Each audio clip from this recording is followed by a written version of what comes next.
Well, thank you, Rebecca. That was wonderful. Something completely different for a astronomy group, but I think very appropriate. We're going to start the evening off. Wolf has set up a few science stations, and he was going to go into a little bit of what we do with public education and talk about some of the hands-on stuff he does with the public. Wolf, take it away. Yeah, this is time to get warmed up over here.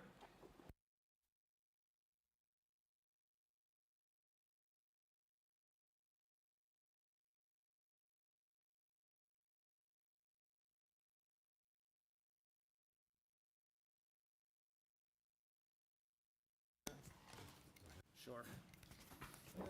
I won't have to use my yelling speaker voice. I can just do this. 1 second. Okay. Is this good? Yes? A little closer? Okay. Yeah, you're fine. Just let me know when you're ready. Okay. Ready? Yes? Okay. No feedback? We're good? All right. Okay. Hey, everybody. So, so I have 3 different things to show off today. One, there's a couple different purposes for showing this off. One is just to share. But also, I'm curious whether anybody would want to help with this stuff, at upcoming Star Party events, right? Because we can definitely use always volunteers to help do more, to bring more science to the public, right? And also, in case anybody's interested in replicating this for some other context, school Star Party, whatever, that would also be a good outcome. But yeah, so I have 3 different things here. These are all kind of experimental, so you can help me, understand how well this works. You can give me feedback on what you think. But the first thing here, and maybe this is where I could get a lovely assistant just to help me maybe hold up the monitor so everybody can see. You want to be my helper? Okay, here's a helper, great. I'm going to put this down. Yeah, thanks.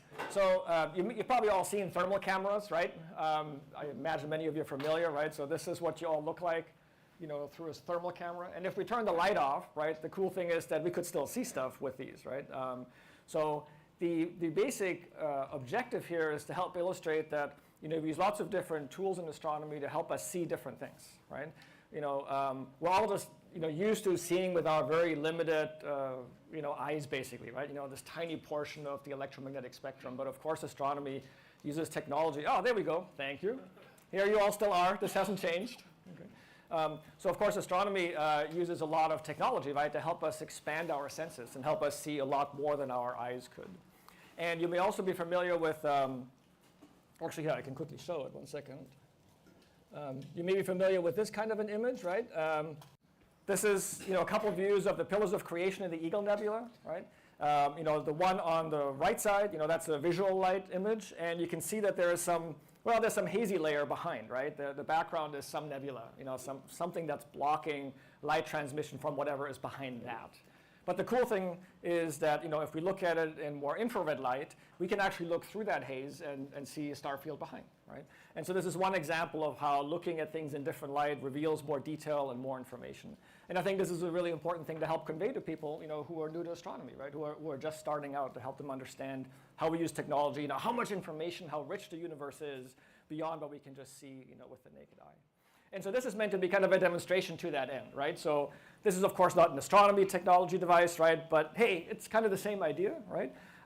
And so one of the ways we can demonstrate how this works is to say, okay, so right now, we can see you all, right? You guys can see this on, oh, I'm sorry, thank you.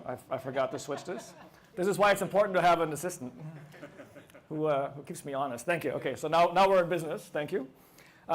And so here, of course, we have, this is basically just window glass, right? So this is just a picture frame with window glass. And if I put that in front of the camera, notice that, if anything, now we just see me in the reflection, right? But you guys are gone. So this is an example of a material that's obviously transparent to visible light, but it's actually opaque, right, to this thermal, infrared light. Now, in contrast, right, we can take this thing. This is a black trash bag, right? And if I hold that in front of the camera, notice you guys are still there, right? So here's something that's opaque to visible light, right? But it's actually transparent to thermal infrared light.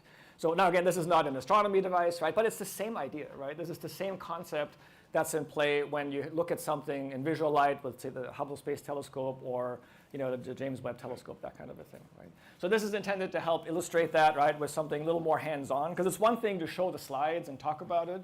I think it's another thing to give people a little more visceral experience, right? By actually being able to play with it, right? They can hold up this, look through it, for example, right, and see the effect it has. So does that make sense? Any questions on this? Okay. So thank you for your help. I really appreciate that, because otherwise it would have been hard for folks to see. So this is one thing that I actually did this a little bit at the last in-town star party, and quite a few people came by and they seemed interested and engaged, right? And the intent here again is to not in any way replace the telescope stations, but to supplement what we do there, right? So we have our normal telescope stations for all the observation that we do. And then we have some of these things, right, to help provide supplemental understanding of what people are seeing through the telescopes, right, and why it looks the way it looks, or why certain pictures they see on the web look different, that kind of a thing, right? Just convey more of the underlying science. Then the one that's in the middle here, this is a little hard for you to see. Maybe later you can come by and check it out further. I'll hold up a couple examples. I made a whole bunch of cards with basically objects on them, right? So you can see, I don't know if you can all see it, right? But here, this one happens to have a nebula on it, and there's a whole bunch of other things. Here's a galaxy for you, and we've got the planets and some asterisms and stuff. And the idea behind this is to help people get used to what these different things look like, right? So this card set is useful for a day event, like even during a solar Sunday, we could put this out. And the idea is then that I have a bag here with a whole bunch of chips in them, right? So the idea is, okay, somebody comes by, it's like, okay, go ahead and grab a chip, right? And they go in there and they find something. And in this case, I pulled out M16 Eagle Nebula, okay? And so now the idea would be, let's go find it. Now, of course, somebody who's new to this will have no idea, but that's fine, right? The idea is to actually walk them through it and explain a little bit, right, and help them understand. And through this process, the intent is that they start to feel, okay, these kind of things are, now first of all, what is the Eagle Nebula, right? What kind of object is it, right? You could explain that a little bit. Then what do they look like in general, right? And okay, great, let's find all the stellar nurseries that are here, right, now that you know what they look like in general. And then, does that make sense, right? You kind of walk folks through with the intent of having them walk away of it eventually, right? Understanding kind of what stellar nurseries look like in general and what they are, right? And how they look different, let's say, from an open cluster or something. Does that make sense? Right? So there's like 60 cards here. The intent is that a person will draw this chip, and whoever is hosting this game, if you will, kind of walks them through it, teaching along the way, right? And on the flip side, if someone comes who's an established astronomer, hey, maybe they can just do it, right? I have some globular clusters here. Honestly, I can't tell the difference, but some people tell me they can, right? So I'd be curious if someone pulls, M13 versus M3s, like which one is which, and I'll be impressed if they can tell the difference. So it's meant to be fun for both kind of audiences, perhaps, right? Some folks who have experience in amateur astronomy, but it's really more targeted towards new folks to help them just get more experience what these things look like, tell them apart and things like that. What are the different categories of objects? And I'm working on a glow-in-the-dark set of these cards. This is not quite done yet, but the intent there would be, obviously, you can do it at night. And a side benefit of the glow-in-the-dark thing is that they often look a lot like the faint image you would see through the telescope, right? So when you have a card and you energize it with the UV light, the way it glows is often very similar to how, let's say, M81 would look through the telescope, right? So that's another thing, right? You can help kind of prepare people for what the telescope view would look like. So I hope that makes sense. And I realize it's hard to show all the cards here, but later maybe if you want to come by, you can even try it. Right? Again, it doesn't matter if you don't know anything. In fact, if you don't know anything, it's better, right? Because the intent is for you to walk away having learned something new. So this is one. And then the final thing here is help to illustrate kind of caught me the first time and almost got me the second time. So the final station here is around light spectra, right? Because spectroscopy is like a fundamental technology for astronomy, right? It's a foundational thing. And I talk about that in some Astro 101 presentations that I give, right? And it's, we show it on slides and say here's like a light spectrum, blah, blah, blah. And this is how we can tell whether some exoplanet atmosphere has oxygen in it, for example. But again, it's kind of abstract. We're just telling. So the intent here is to provide an experience where they can do it themselves. And it's hard for me to go to demonstrate the whole thing now. Maybe later some of you want to come by and try it, right? But the idea is this.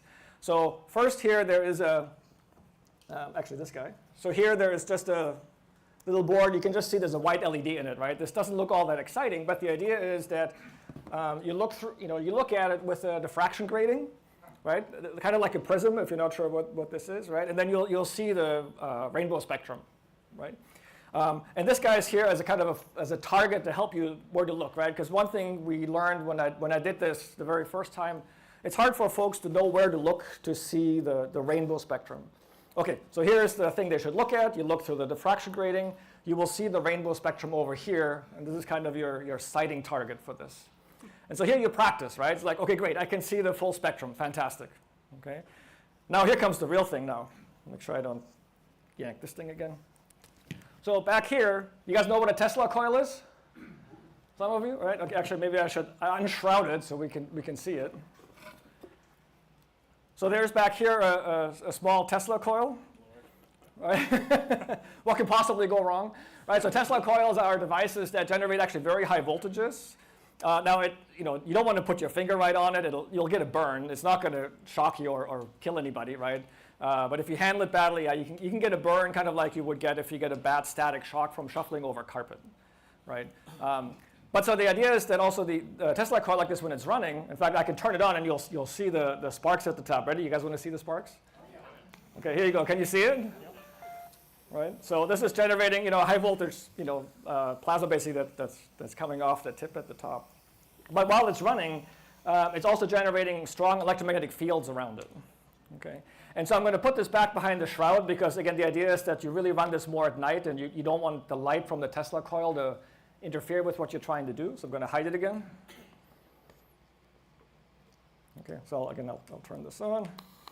Okay, and so then I have some gas tubes here, basically. And if you hold a gas tube near this, notice that the gas actually lights up, right? So the electromagnetic field from the Tesla coil energizes the gas and causes it to light.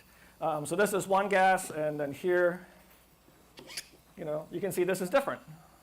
Now the question is, what is it, right? And this is where you kind of go back with the diffraction grating. So now, these are more like for general show and tell. These are really easy to see.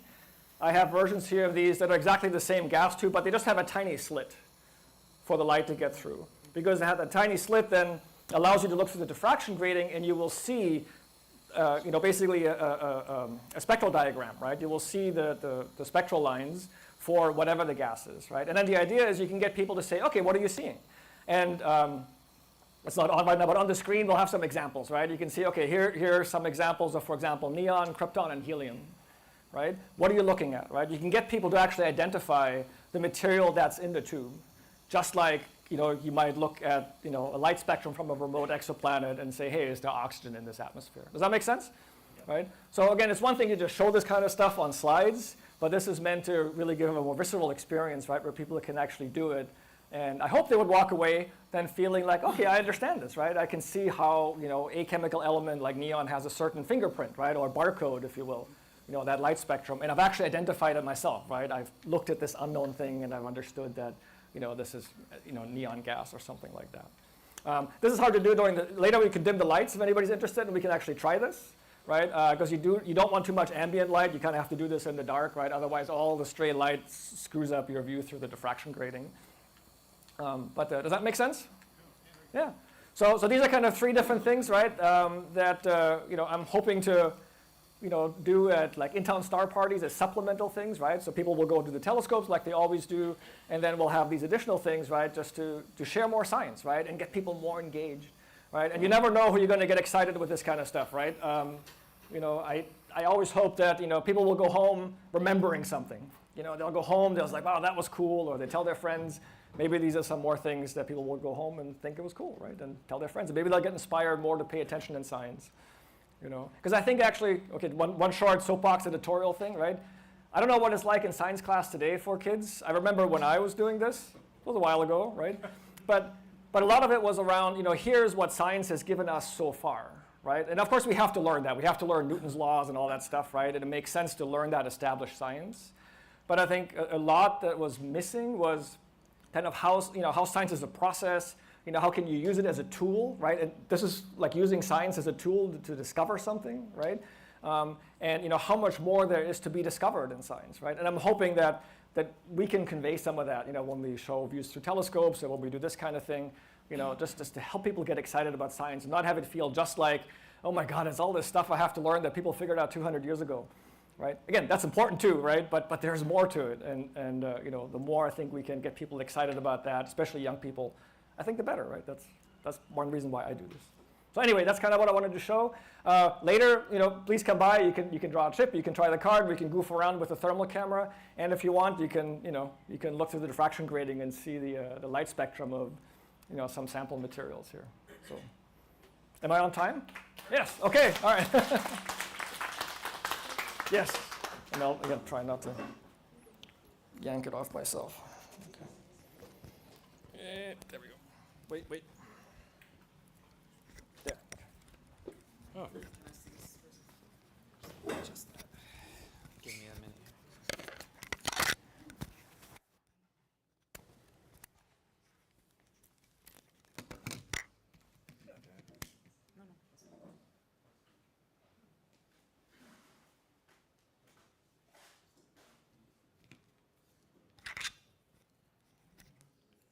And next, How do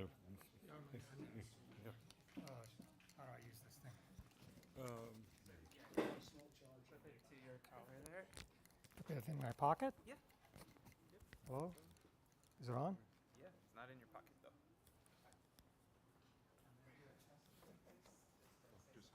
just say something. Hello. Yeah, it's working.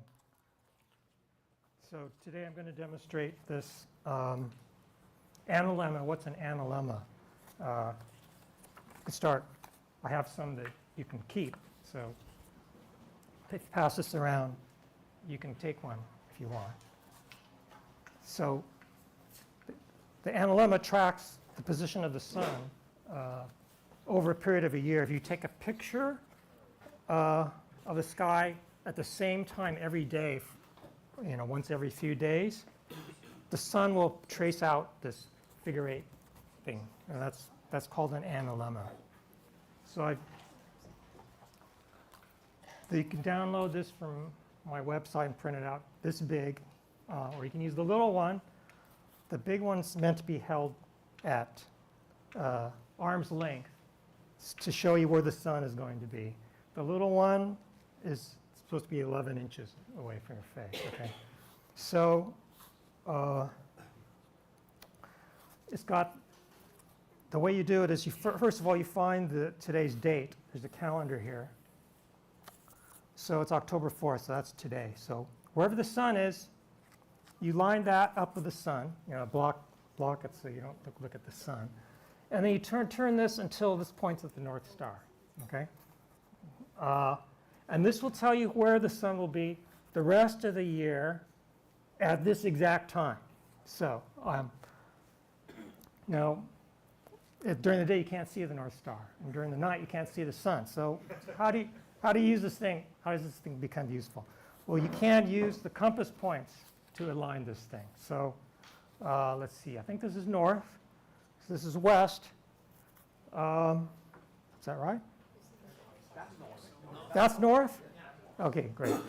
This is north. So straight that way is west. The sun sets in the west.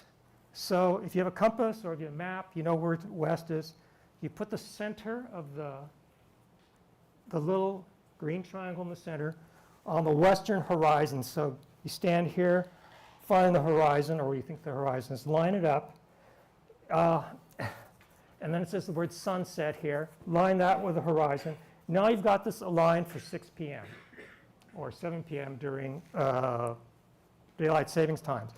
This will tell you where the sun will be at 6 p.m. all year long. So in October, the sun will have already set by 7 p.m. or 6 or 7 p.m., 7 p.m. Daylight savings time. So you know the sun will be there at 7 p.m. daylight savings time. And what about times other than 7? Well, there's a red arrow here pointing down. That's the motion of this thing in 1 hour. So we just look at the head of the arrow and move the tail there. That's going to be 8 o'clock. And then you do it again, that's 9 o'clock, and so on. So now I know it's 9 o'clock, 8:15. I know the sun is going to be down there, right there. That's the direction of the sun. Now this line follows the celestial equator, right? Celestial equator runs from east to west at this with an angle determined by your latitude. So what if you're not here in the Bay Area? How do you, those lines are not going to be there. They're going to be somewhere else. If you look at that sheet, you see there's faint markings here for you to mark your latitude and draw those lines. So for example, on the equator, what's it going to look like? Is it this way or this way? The small end points north. It'll look like this. On the equator, the sun rises directly at the eastern point, goes directly overhead. This is noon, and this is sunset. Is that right? Rises. This is north. Yeah, that's correct. North Pole. What will the North Pole look like? North Pole will be like this. The sun at the equinox will just scoot along the horizon like this in 24 hours. In the summer, it'll be up there instead. June, it'll be up there on the North Pole. All day long, all night long, midnight. It's always that much above the horizon. And then for 6 months, it's below the horizon. You won't see it at all. So this demonstrates how that, for different parts of the world, where will the sun go?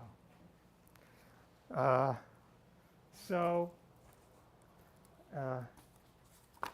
am I doing? Is that 7 minutes? That's 7 minutes. Okay, I got 3 minutes to do my other thing. This is really the same thing, except I've shrunk the analemma down to a little tiny thing down here. And this is a 3D printed compass, 3D printed sundial. Has a little compass to help you orient it towards the north. Whoa, north is that way. And a little bubble level to make it level. This shows the path of through the sky of the sun. So at the equinox, it will rise in the east, go overhead, set in the west. And of course, you can move this up and down for your latitude. So on the North Pole, or on the equator, it would be like this. Rises east, directly overhead, sets in the west. The North Pole would be like this, skimming the horizon. So if you orient it, you can put your finger in here, cast a shadow in the center, and it'll tell you what time it is. If you know what time it is, you can use it as a navigation device to tell you where you are. And this is all, you can download this. If you have a 3D printer, you can download this and print it out and build it. I have instructions on my website. If you need the compass and the level, I can give you one today. Okay?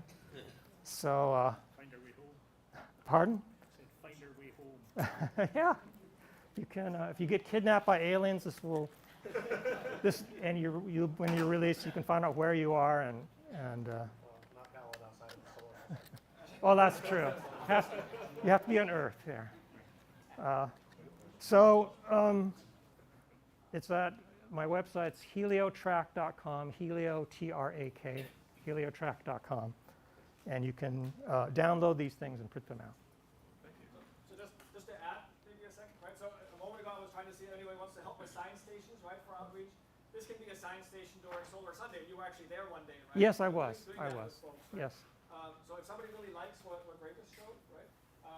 I'm happy to help make the equipment, but I would need a person to share that with the public, right, with the visitors, right? That could be a science station during a Solar Sunday event, right? I just need volunteers to do it, right? Because I cannot do, like for example, the stuff I showed here. I need at least 4 people to do all this together. It can't be just me. Question? Be a 5th person, right? So if anybody's interested in helping share. Oh, yes. With visitors and the public, this could all be. Oh, thank you. What Ray just showed. So thank you, Greg. I had a question. What's the earliest known example of an analemma?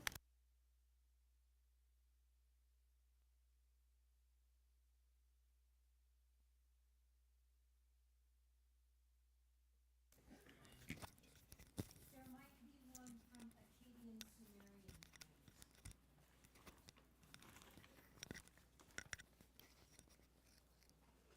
as I say, Raj, are you here? Ah, there you are.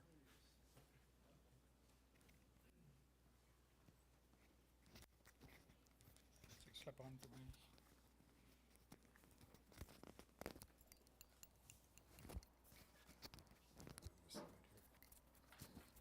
Give that a try. Mic testing? Hear me? Yep. Okay. Sure.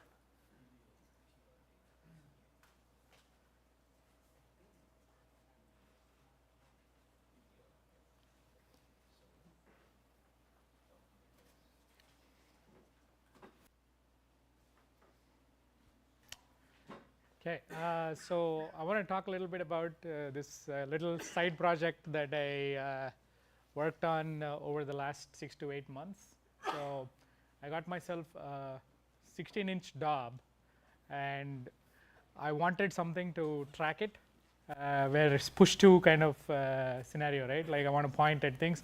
And in star parties, you have long lines, and people get frustrated if I'm trying to find something for more than 20 seconds. So, so I wanted something quick. It had to be like easy enough to set up, and also something that doesn't need me to carry like a huge battery with me to get it working and all that stuff. And I like the simplicity of the Dob. So before this, I have used 10-inch Dobs, and on those I used different kind of encoders and stuff, and I had learned some do's and don'ts with those encoders. So if you go to the next slide, so there's different types of options you have available for doing encoders on Dobs. One is the easiest way is setting circles. So you just print out like a 360-degree, huge circular sheet of paper, put all your degrees on it, stick it on the bottom of your Dob, and then you have like an inclinometer, which is like something you can buy in Home Depot for like less than $10. It's magnetic. It just sticks to the side of your, where the secondary is. Okay, and it'll tell you what angle you are with respect to the horizontal, right? So you can use that, and as long as you know the alt and azimuth of your target, you can just calibrate it initially against Polaris or something, and then all night you can be pointing at targets just by looking at these two numbers, as long as you're on a level ground. So that's awesome. But then I found it difficult in the sense that if you're not exactly level, your altitude can be way off, especially high up. And then you also have this other problem of having to shine the light to see where you are in the dark, and so that was a little annoying. So I worked on the next one, which is the rotary optical encoders. These are like they look like stepper motors, but internally they have like black and white lines on like a disc, and as you rotate, it knows exactly where you are, and they send out like a PWM pulse each time you go through, and there's number of takes and all that. You can do that, and then you connect it to a controller. It picks up all these numbers and counts up the number of times you have made a rotation or part of the rotation, and then it tells you where you are, and that works. It was not super accurate, and if you have a controller that is missing a couple of these ticks, then your errors start accumulating as you go through, and then after about half an hour, especially if you like turn it around really fast, you can miss a few of those edge interrupts that you are picking up and counting, and then you're off now. You're completely off, and then you have to recalibrate and start over, and that got annoying. And then so I was looking at other options. There is magnetic capacitive encoders. These are again different from the optical, but similar principle. They tell you where you are with respect to the circle, and then you have smartphone tablets which can use GPS, accelerometer, magnetometer. They kind of get expensive, and then you have plate solving using cameras, which also get expensive and need bigger batteries to run them.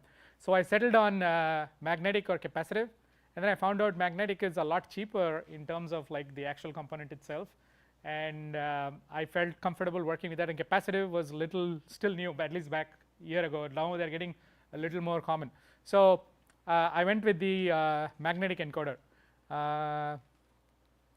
Why magnetic? Because one, it is inexpensive, easy to integrate with most microcontrollers that you can find, very compact. Your rotary encoder is like this big, whereas this thing is like the size of a microchip with like 8 pins, so very tiny. And so you can hide it anywhere in your Dob if you want to. Low power, extremely fast sampling. You can do like 400 samples per second if you want to really, but you don't have to go that high. You can save power by reducing the number of samples, and then they are absolute. Like I could calibrate everything, I could disconnect the entire system, plug it back in, it knows exactly where it was before, as long as you've not moved things, right? But even if you do move, it knows where it is because it's absolute, and I'll tell you a little more about what that means. Yeah. You say it's magnetic. What magnetic field is it sensing? We'll get into that. Okay. Yeah. So how does it work? Okay. So they use Hall effect sensors. So this is the tiny 8-pin IC that I'm talking about. It's like an integrated chip. It's about I don't know, like 4 mm by 5 mm. That's the size of the integrated chip itself. In the middle, around a 1 millimeter circle, there are 4 Hall effect sensors, and these Hall sensors basically can convert magnetism to electrical voltage. That's all you need to know about these, right? And the magnets you use are special diametrically magnetized little neodymium magnets, right? So the typical magnets you get, you have the north on one side and the south on the other side. Those don't work with this. You have to get these specific magnets. And the cool thing is when you buy these chips, usually the guys who are selling you this chip also give you this magnet with it. So because then you're ready to go right away, you can start testing. And if you look at it, if this magnet is placed right on top of this chip, this is the magnetic field that it sees. One side is high because it's north, and the other side is low because it is south. And then as this magnet rotates with respect to that chip, different levels of voltages are generated on these 4 Hall sensors, and based on the relative voltages you have in these Hall sensors, you know exactly where you are pointing at. Obviously there is a lot of smart algorithms built into the hardware itself that is doing all the filtering and sampling and reporting these for you, but that's general principle of how it works. So if I were to like disconnect the magnet or lose power or something and you come back up, the magnet is still there, instantly knows where it is. So it's not about counting and remembering old numbers, none of that stuff. So during the night, if I get disconnected from my magnet, I just push it back in, it's again ready to go. I don't have to do anything, right? And this particular one that I got is 12-bit resolution, which means 360 degrees is about 4,000 steps. So you can get down to like 0.087 degrees per bit. So that's the kind of resolution you can get from this device. And on top of it, I oversample and then average the data to get rid of like noise in the lower bits, and so that can improve my resolution also. Any questions here? Yeah. How much does external magnetic field affect the precision of the?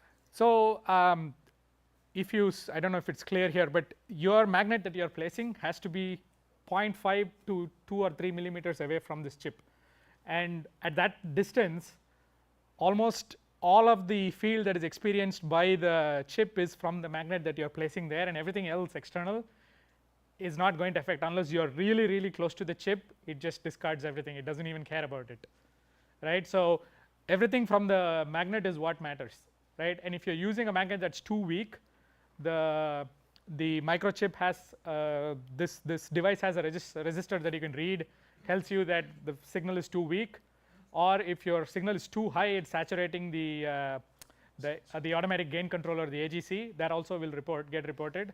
And then I have those informations up here in terms of like X and tick and like warning symbols and stuff, so you know that you're making good connection or not with the magnet, right? So it's all about proximity. You got to be close, and you should not have relative motion while you turn around with the magnet. So just make sure that is good, and then it's okay. Any other questions? Yeah. So from the, are you sampling all 4 Hall effect sensors independently? No. So the chip does all that hard work for you and saves that value in a register, which is like a 16-bit register, but you only use the 12 bits from it. And then over the link that you have with the device with your microcontroller, you just read that register, and as you move, that register keeps getting updated. So the values are latched, and you just read them from there. So you don't have to do any of that complicated math to figure out the field and the relative motion and any of that stuff. So it is fairly straightforward and simple to use in terms of like just reading from a register, and you know where you are. Just one question. Yeah. If the magnet is tilted a little bit, does Yes. it affect the result? Definitely. So you want to make sure it is not tilted, because if you tilt it, that means it is going to report non-linear fashion in terms of as you go rotate around it, you get. So I did have some initial issues with my 3D printing when it was not exactly flat, and then I had some errors. So then I figured out what was going on. It was a mistake in my 3D model. I fixed it, and as long as it is flat, you're good. Yeah, and it's fairly forgiving, and because you have like 0.08 degree resolution, if you have like a 25 mm eyepiece, you will usually find things right away as you point it at that direction. And then for small errors, you can correct by moving the thing around a little bit, right? Any other questions here? You should maybe hold questions since we're trying Okay. to get through one. Got it. Okay, so this is the block diagram. There is a little microcontroller here. It is powered by a little LiPo battery, and there is a USB-C charger also built into it. Voltage divider to know the battery voltage, and then these are the two encoders. They are connected over I2C, just a serial bus over which you can talk. It's a very standard industrial protocol, the I2C. And then I have a little joystick for the UI navigation and everything. So that is connected over the ADC for analog joystick. It's just the stuff you find on PlayStation joysticks and things. It's very similar to that. And then I also have a GPS to save you the trouble of having to find out where you are and what time it is and all that stuff. So that GPS is over like a simple serial protocol UART, and it talks to it. And then I have a display over SPI. And in addition to that, I also have a BT radio on this microcontroller, and that can talk BT over to like Sky Safari or something and tell you where you are on your Sky app also. So, so that's basically the block diagram, just to give you an overview of what things are. Features, the GPS syncs to time and location in less than 20 seconds usually. You just have to be outside and it will latch on very quickly. You point at Polaris or any other star that's visible to you, and then click once and it's calibrated after you are set up on a level line. And then the screen brightness can be controlled. So if you think it is too bright, you can bring it down. I have about 80 targets in my database, typical targets I show in star parties. You can add more. It's straightforward. And then I also added like a visible now list for the current location and time, so you don't have to look through your database every time. You just look at the list of what's visible at that time at that location. Also connect seamlessly as long as you set up the BT connection once and pair it. Every time you turn on your smartphone, it can just connect to this and you're ready to go. USB-C charging, and then you can set out screen timeouts and brightness and things like that in the UI. So this is basically what it looks like on the UI. So up here you get the date and time from GPS, and then this is the alt and azimuth, and it tells you what the degrees are up to the seconds. It tells you your lat and longitude here also down here. And then I have screens like for calibration, visible now, other targets and settings. And then you can go select whatever target you want from this UI. And then once you select, it's calibrated. And once it's calibrated, you see this eye red instead of like that. So that means it knows it's calibrated. And then after that, you can just start picking targets one after the other from the UI. And then it will show you the actual position of the target, and this is updated in real time as seconds tick, right? It will keep updating it, and you just have to move to match this number to this and this number to this. And then we look through the eyepiece, it should be visible in your eyepiece. Yeah? So the altitude value you illustrated was 123 degrees.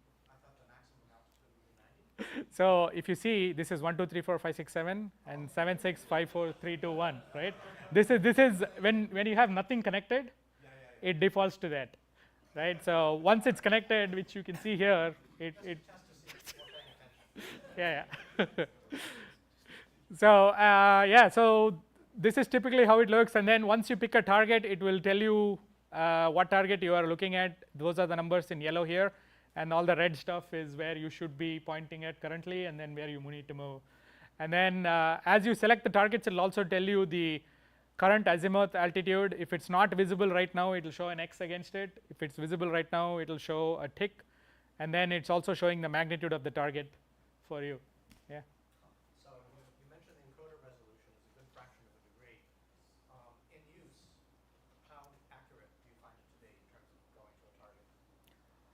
I would say 9 out of 10 times, the first time I pointed there, it is there dead on.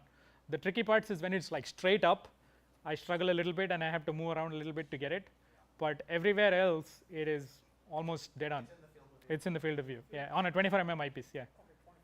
Yeah, yeah, yeah. But it's fairly accurate. I'm almost always close to the center. It's not like at the edge of the screen or something. Especially if you've leveled it, it does a good job. And then in terms of software development, I used the Raspberry Pi microcontroller for this, mostly C SDK. I didn't want to deal with Arduino. I don't like Arduino UI and the kind of knobs you get with it. So I went hardcore C for that. I used LVGL, which is like a lightweight graphics library for microcontrollers. That's the UI that you're seeing. Everything is using that. The display is based off this ST7789 chip, and I use the driver that you get with the display manufacturer, so I didn't have to develop any of that. And classic BT is also from the RPI SDK, so they provide you like a classic BT driver.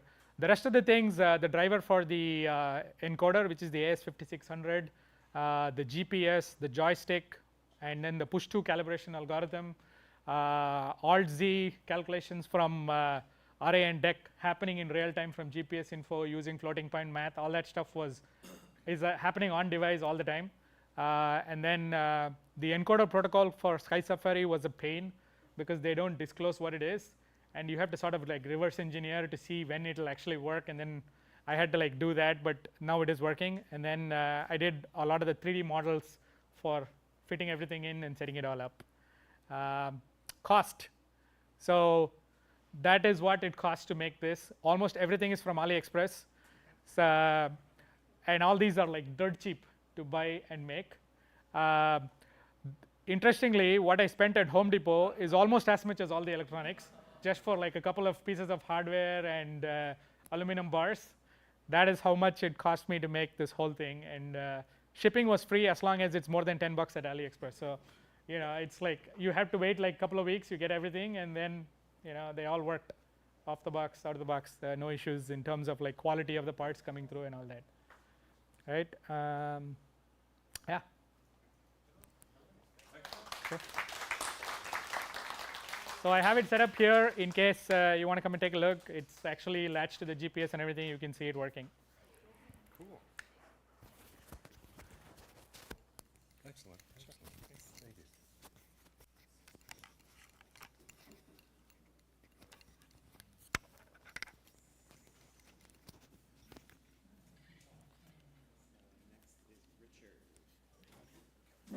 Mr. Seeley.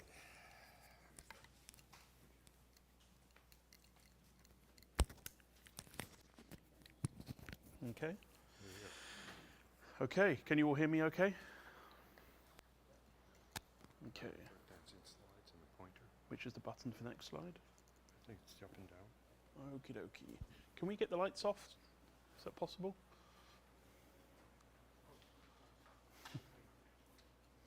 Awesome. Okay. So hi, I'm just going to talk a bit about my journey into astrophotography. Okay, sorry. What's going on with this pointer? Okay, so my first kind of experience of actually even seeing the night sky properly was in 2016 when some friends invited me on a road trip to Death Valley, mainly to do sunset and sunrise photography. But then we decided to take a detour to the White Mountains and see the ancient bristlecone pine forest at night. And I had never seen the Milky Way before. Having lived in the Bay Area and never really going anywhere dark, and well, growing up in the UK as well, where it's always cloudy, I'd never experienced the Milky Way. And I remember seeing this and thinking, wow, this is cool. And you know, I took a photograph of it with my friends. It's nothing amazing, but at the same time, it blew my mind that I could even do this. So I was quite excited, and this was the beginning of an expensive hobby. So the adventure kind of continued. I didn't really know what I was doing, so I was just going out to random places and photographing the night sky. And for the most part, I had no idea what I was doing. If I could find the Milky Way at all, it was pure luck. So the photograph on the bottom was with some friends who knew what they were doing, hence I managed to get a nice composition. And as I started to get a bit more confident and started figuring out how to use apps like PhotoPills and Sky Safari to actually plan out my photography. I did quite a cool posed photograph on the right with two friends that do dancing. They got the Milky Way on the right. So that was kind of, or the winter Milky Way, I should say. It was kind of fun to do that. And eventually, I got more excited and bought a star tracker, just a single axis for small mirrorless cameras. And you can see on the top left, this image was taken. I think it was more than just a single frame. I don't know how many images I stacked because I don't have the originals anymore. I eventually upgraded to a bigger camera than an APS-C and went for a medium format and was massively over the weight capacity of my star tracker, but that wasn't going to stop me. I just had to not go for too long exposures. It's a shame you can't really see on the bottom left, but I went with some colleagues at work and with a National Geographic photographer to Mammoth Lakes. And we were doing photography in a bit more of a serious manner, and at this point was becoming really enthusiastic about the hobby. And at one point I just put a slightly longer focal length on the camera and pointed it straight up, and instead of photographing the landscape, which had always been my focus. And this blew my mind. I'd never really thought I could do this type of imaging. And on the same trip, the photographer encouraged me to try shooting Andromeda with the biggest lens I had with me, which was a 110mm lens. And if you can imagine this poor little Star Adventurer Mini, a tiny little tracker with no counterweights, and it's trying to hold this medium format camera with a massive lens. So my friend who was running the course was teasing me about this. So after I went and bought a much more substantial star tracker, an AstroTrack 360, which would take the weight of my camera. And then I was able to get shots like on the bottom left with it was a 250mm lens with a tele-extender, and I was able to get Andromeda quite a bit better. I then took it with me to Utah and captured Rorofuchi in that kind of area, Antares. I know the colors are totally wrong now, but back then it was colorful and exciting, so that was pretty cool. Of course, I then got the bug, and I wanted to buy a telescope. So I didn't really know what I was doing, went to the Orion shop in Watsonville, and they assured me the best telescope to buy for this was an 8-inch Schmidt Cassegrain. I tried for a good 6 months or more to try and get this damn thing working. A combination of the LX200 style system and K-stars and many other things. I just got really frustrated and almost completely gave up on the hobby. I can't remember who it was. I think it's the person that ran the astrophotography workshops here out at Little Uvas.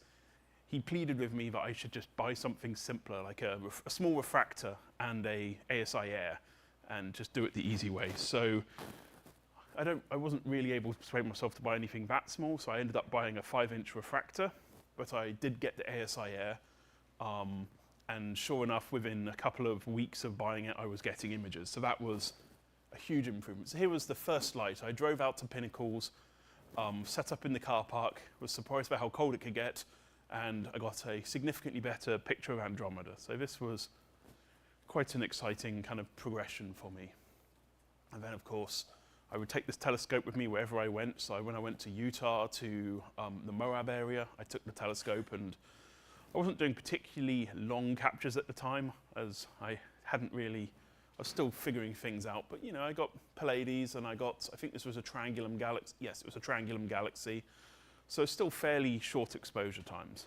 But it's exciting for me. I hadn't yet gone on AstroBin and had my hopes crushed as to how much better the photos could be. And I continued. I was getting better, getting more data, prepared to spend more time sitting around in the cold. In fact, the image on the right, the plan was to capture it in one evening, and I was using the camera was a monochrome, and of course the clouds came out before I could get the blue channel. So I then had to come out the following night and sit in the cold again and capture my blue images. But I'm happy with the result. I think it was worth the effort. So then I started playing with some really weird and wonderful ideas. So I love landscape photography. I love trying to photograph the night sky over a landscape. And I was like, how can I get the best possible quality for the Milky Way with a landscape? So I decided what I wanted was a cooled camera with a cinema lens on the front. And the reason for using cinema lenses is that they have teeth for on the focuser. So I was able to then jerry-rig a gear to a ZWO focuser and have the whole thing running off of ASI Air.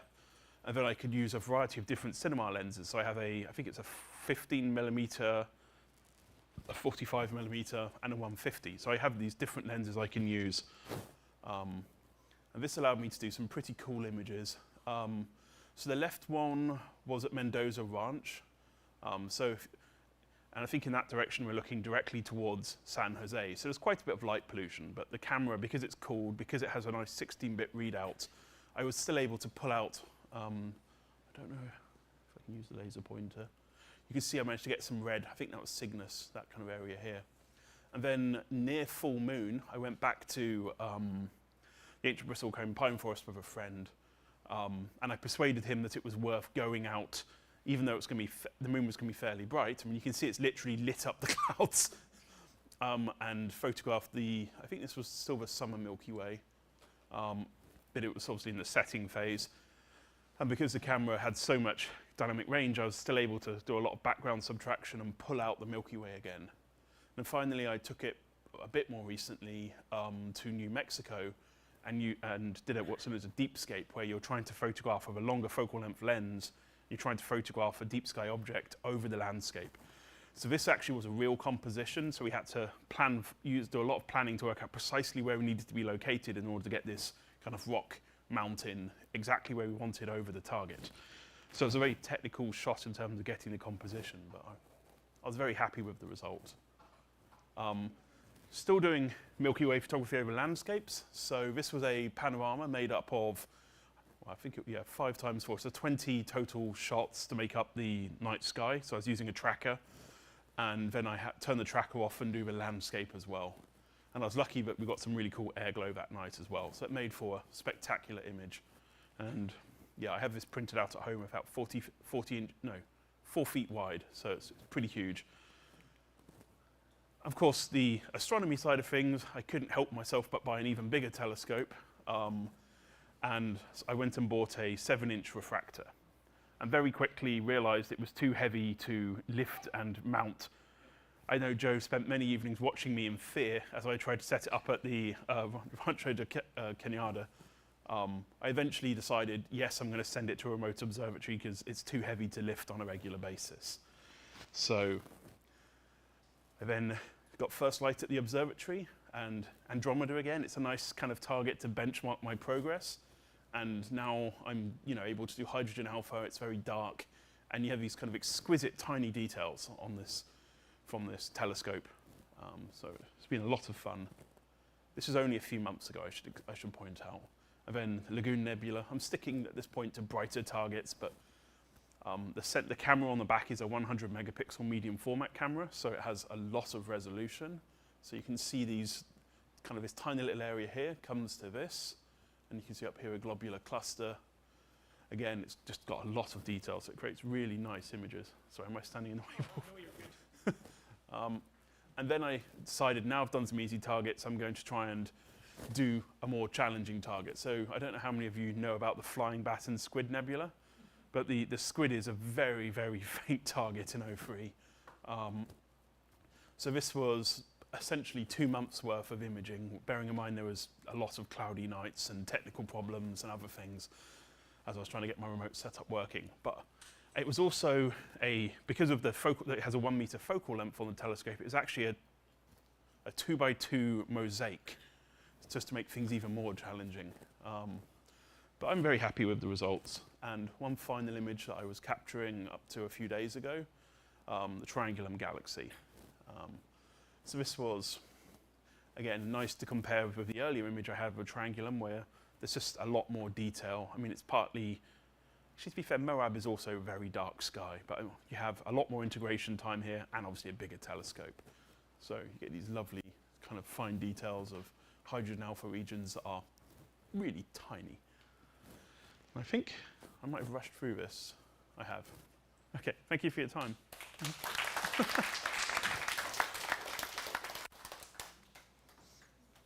Any questions? I think a few. See the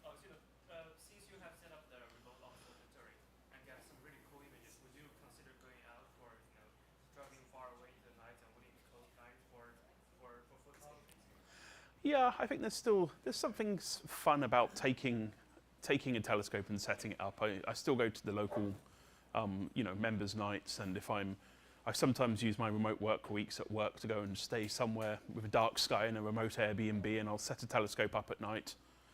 So yeah, I mean, it's still fun dealing with, dealing with the telescope setup. Yeah, cool. Oh, sorry, I didn't see you because I've been blinded by the light. Do you attend the Astro Imaging SIG meetings monthly? I haven't for quite a while, unfortunately. I've just been very busy. But you know of it. Oh yes, I know of it, yeah. Now I can see you. Just an excellent history of your adventure. Well, thank you. Very, very inspiring. I don't want to break it. Thank you. June, Yes. June. Yes. All right. Slide advance and these are point advance. Slide advancing is this one? Up and This. down. I see. All right. All right, thank you. So I'm going to share about my journey into amateur astronomy. And okay, let me see. So a bit about myself. My background was in optics photonics. That was what I was educated in. And I was not an astronomer by training. And but while I was getting my degree in optics and photonics, I had the thought to myself, what if I can leverage what I learned in optics and photonics and use it for astronomy and especially for imaging applications? That would be a fun hobby project to make, right? So here's the timeline, and here's what I'm going to get into in this presentation. And this is how I get started. And what significant astronomy event happened back in 2017? It was a great American eclipse. At that time, I was second year into my PhD program, and I thought, hey, I must go and get it, right? So I grabbed a few lenses, and this is just a normal camera lens, and I grabbed a CCD camera from my lab. And then I know for photographing the sun, I need to reduce the brightness significantly so that it's safe, right? So I grabbed some ND filter in there, and I put the polarizer inside this tube. And then I also add a polarizer film so that later I can rotate these two polarizers relative to each other, and I can adjust the brightness. And that's a setup I brought to Clemson University in North Carolina, and that's where I set up to observe the eclipse. And I was able to get some, this is intensity profile along the disk of the sun, and I was able to see the sunspots on that. And one big problem with this, and that was a hard lesson I learned, is I was just using a commercial tripod. There was no tracking. So I end up having to manually keep track of this entire setup following the sun across the sky. There was a manual labor for a 2-hour duration. So that's my prototype 1. And lessons learned. So in 2020, another event came up. That was a comet Neowise, and that actually was quite bright. In fact, it was brighter than the comet Atlas came last year. So I learned my lesson, and I built my second prototype. In this time, I know I need to add an equatorial mount to track it, because the equatorial mount can give me a nice tracking since I only need to rotate around one of the RA axis, and so it can follow the Earth by itself. And this one, I also need to learn what is the RA and the DAC coordinates so that I can locate each object in the sky. And again, this one also seems like this is also this telescope lens was actually a surplus from University of Central Florida, that was where I was at that time. And then this camera was actually also inspired by what I was using in the lab at that time. And then this is still a commercial tripod, but on the tripod I put in the equatorial mount. And then I actually built a computer stand next to it so that I can have my computer there, control everything. And later I know it's also a mistake, because whenever I'm working on the computer, everything will shake, right? That's another myth. Yeah, but I was able to get the image of comet Neowise through this telescope lens. And this is also a wider field view of this comet. This was taken around Palatka in Florida. That was actually a dark area in the north part of the Florida. And so that's prototype number 2. And after 2020, during the COVID time, my hobby kind of paused a bit until several years later, while I was still at University of Central Florida, I actually got an opportunity to work and maintain their observatory. The UCF has a Robinson Observatory for education and research purpose. And this observatory was primarily used for occultation observations, meaning that you measure the light curve of a distant star, and whenever a near-Earth asteroid body transits through that, you will see a dip. And then by telling the duration of this dip, and then you can kind of measure what's the size of this astronomy body, right? So that was primarily the purpose of this observatory was built for. And the problem is they start to run outreach programs, and they want to show these images to the public. But they have never tried long exposure imaging at that time. So I immediately set off to work. And it is actually a quite good optics and a quite good mount. So PlaneWave L600 mount, that's actually is a mount with encoder. But since they never done any long exposure imaging before, so what I did was I first rebuilt the entire pointing model of that so that it knows where it points to, so it aligns its internal encoder with the sky. And then I installed a guide camera, that was me. Next to this main telescope, I installed a guide camera and a guide scope so that I know, like, even if something gets bumped off, I can still keep it back to track during a long exposure imaging. And after that, I set up a Nina to make sure all the mounts and the camera and the guider, they can be controlled through Nina, including this dome, where the dome is going to point to if you go to a specific location. So everything set up in the Nina, and I train new users for that. So after those system modifications, here was the first light image after we did all these modifications. That was the pillars of creation taken with the sulfur, hydrogen alpha, and oxygen 3 narrowband filters. And I was actually quite impressed with such color palette, since I was actually able to compare this data with what Hubble got, and I was quite pleased. So after enabling these functionalities, and the observatory now can do imaging and also some astrophotonics.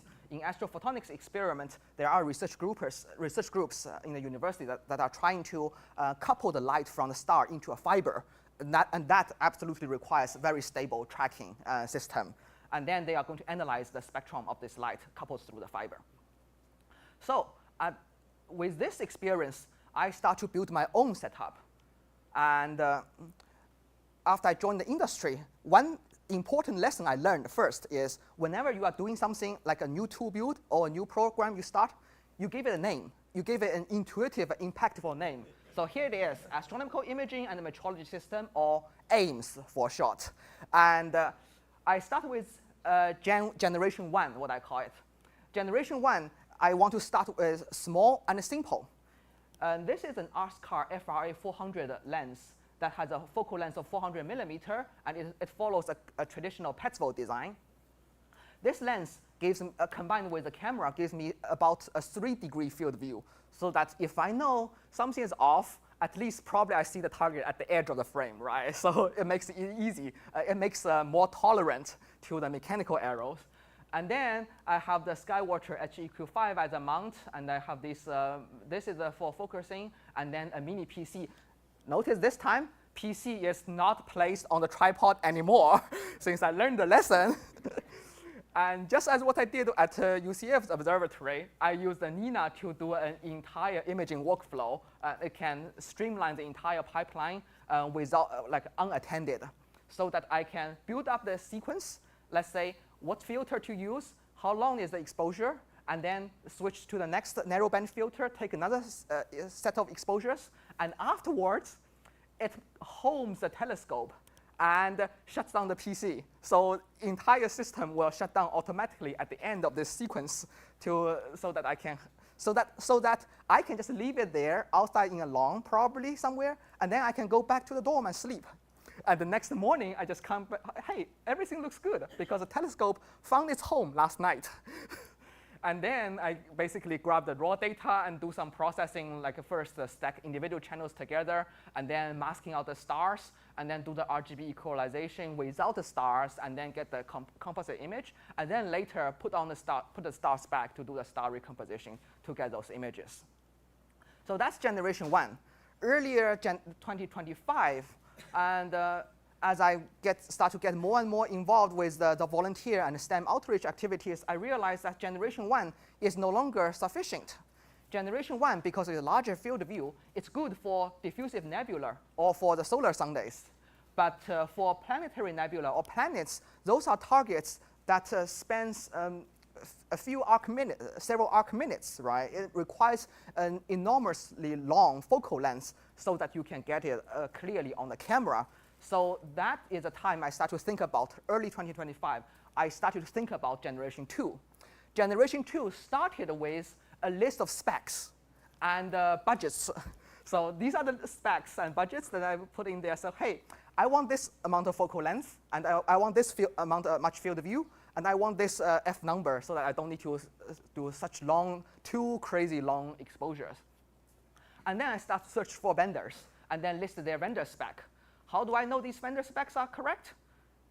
I simulated myself.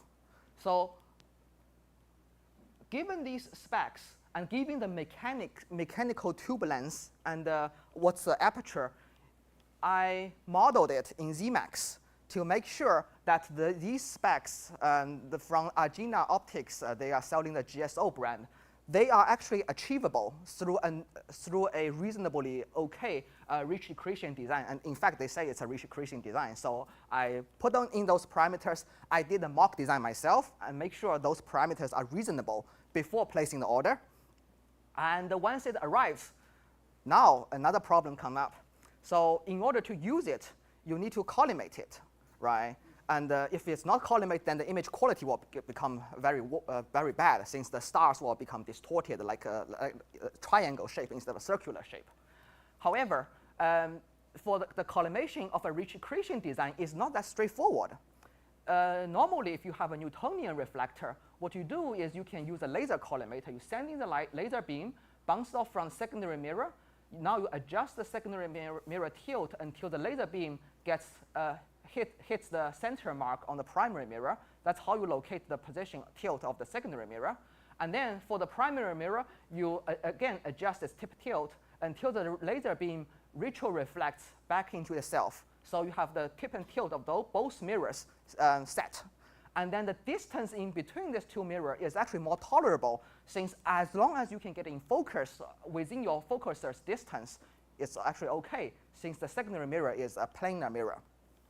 Now for ridge accretion design, there are actually 3 groups of degree of freedom to adjust. Tip tilt of the primary mirror, tip tilt of the secondary mirror, and the distance between these two mirrors. So what I did was I tried to isolate these parameters. The distance between these two mirrors determines the focal length, which later I will just check it to make sure the distance is correct. And then the tip tilt of the primary and secondary mirror, again, through the simulation, we can find out that secondary mirror tip tilt is actually a more sensitive parameter in terms of the image quality. So since you move the same amount of tip tilt for a secondary mirror, the image quality quantified as how large a star will appear, right? An infinite distance star will appear on your camera sensor, the radius. So that star size would increase drastically, and the star will become irregular in shape. So I realized that secondary mirror tip tilt is actually the most sensitive parameter. So adjust the secondary mirror first. And what are the clues used for adjustment? So an easy thing is you just look into the tube, and you will see 2 sets of images. One is the image of the primary mirror, and the other set of image is a secondary mirror. So both these images should be aligned, should be centered at your cross, at the cross on the in front of the tube. So if everything is centered, then it should be okay. So and in fact, I did a check. So I checked the shape of the star as I go from near focus to in focus to maybe to focus a bit more further back. And then I can see the symmetric shape of this stars coming. You see the donut become a point and become a symmetric donut again. And then another thing I need to check is what is the effective focal length, right? If both mirrors have optical power associated with it, if the distance are off, then the effective focal length will be off. So in Nina's place solving, there is a parameter that's reported is basically how many arc seconds per pixel. And since I know the pixel size of my camera, I can deduce what's the effective focal length of this system. And then if the focal length is too off from the nominal nominal value, say this is a 2 meter effective focal length. If the focal length I back calculated from here is too far off, then I know I need to adjust the distance between the primary and secondary mirror. So that's how I get it. And finally, here are the example images from the system AIMS Generation 1 and Generation 2. Again, Generation 1 has a field of view about 3 degrees. Generation 2 gives you a field of view about 0.5 degrees or smaller. I cannot remember the exact number. But so Generation 2 is suitable for planetary nebulas, and Generation 1 is for larger diffusive nebulas. And this is the first successful first light of Generation 2 taken at the Lick Observatory Evening with a Star events. So what's the future for AIMS? I still haven't touched the metrology part. These are the imaging part, right? Metrology part means I'm thinking about adding quantitative analysis to that. And what type of quantitative analysis I'm thinking about at this moment? Spectral analysis. So there's those ocean optics spectrometer. And I'm trying to integrate these ocean optics spectrometer through a beam splitter so that you can have part of a beam going to the main camera, part of the beam going to the spectrometer, so that I can actually see what's the spectrum composition of the object you are pointing at. And the first test I'm designing is going to be put this on Generation 1, do it on probably a solar Sunday in the future, like 2026 at that time frame, and then look at the spectrum from the sun, since we know the sun will appear as a large disk. No matter what, if I'm pointing is slightly off, I will still get some signal, right? So that's what I'm planning at this moment. So currently for this future edition, I'm still in the optical design phase, and I expect to roll it out in early 2026. So that's all for the journey through the light, and I want to share tonight. Thank you so much, and I'm happy to take any questions.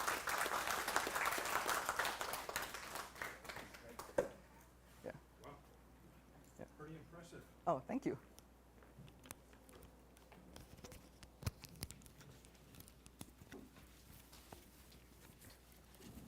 That's a lot of great work. Thank you. Tony. Hey, Tony.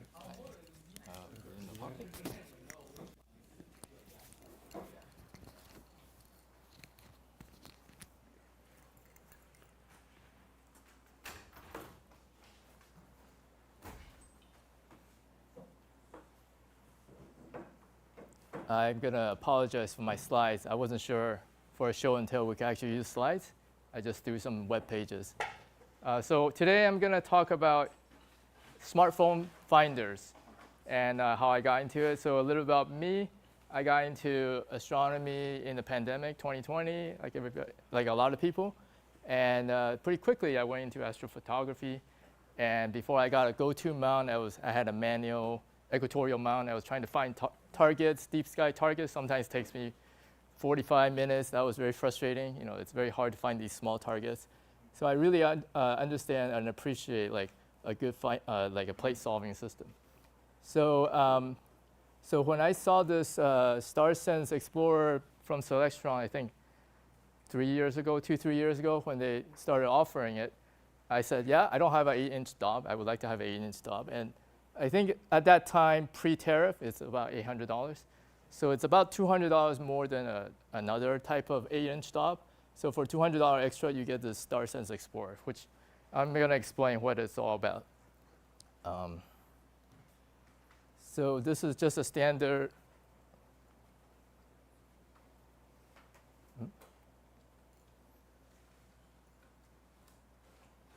Second and third buttons.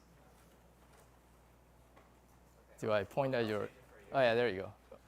Yeah. Okay. So again, this is another screenshot website of the website. So basically, they have this extra dock here for you to put your. Here, I have this thing.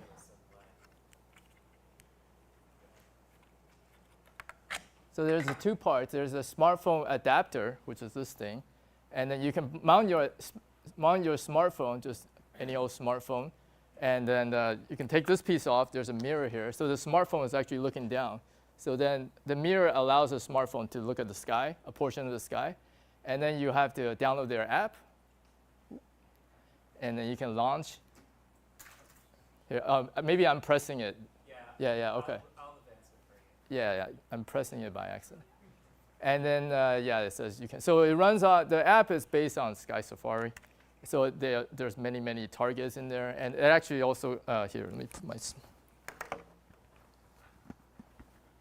well, you guys can come and take a look at it later. So it looks like this. You mount your smartphone. You can run the app. And then the app helps you find the target. Yeah, okay, so it's like this.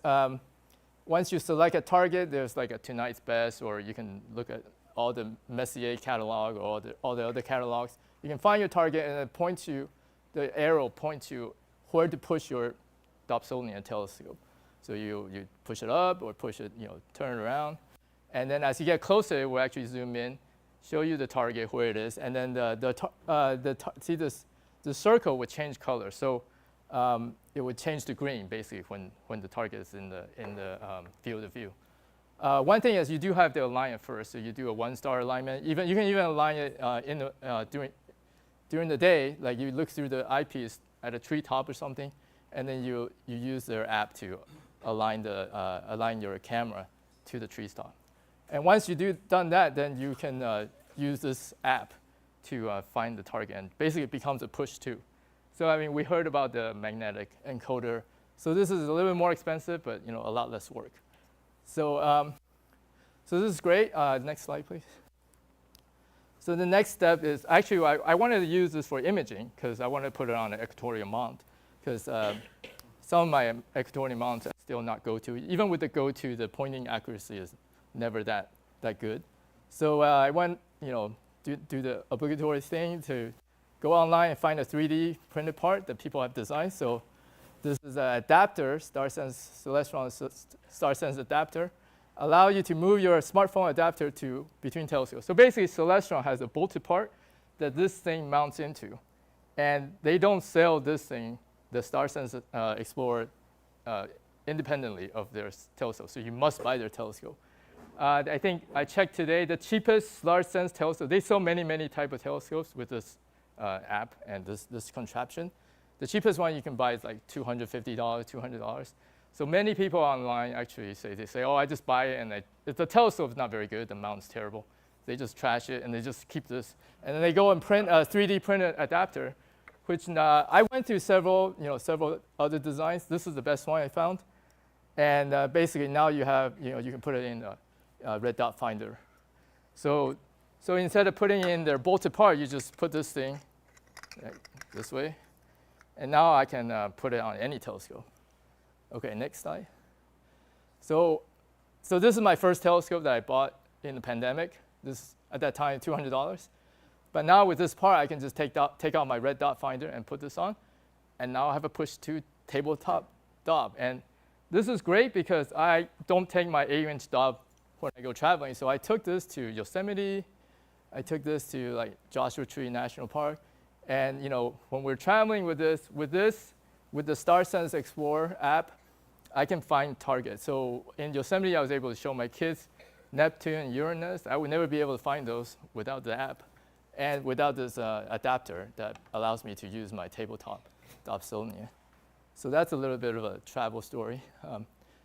Okay, so there are other options. So just in the last couple of months, I met one of my neighbors, and found out that he actually developed his own electronic finder, and this is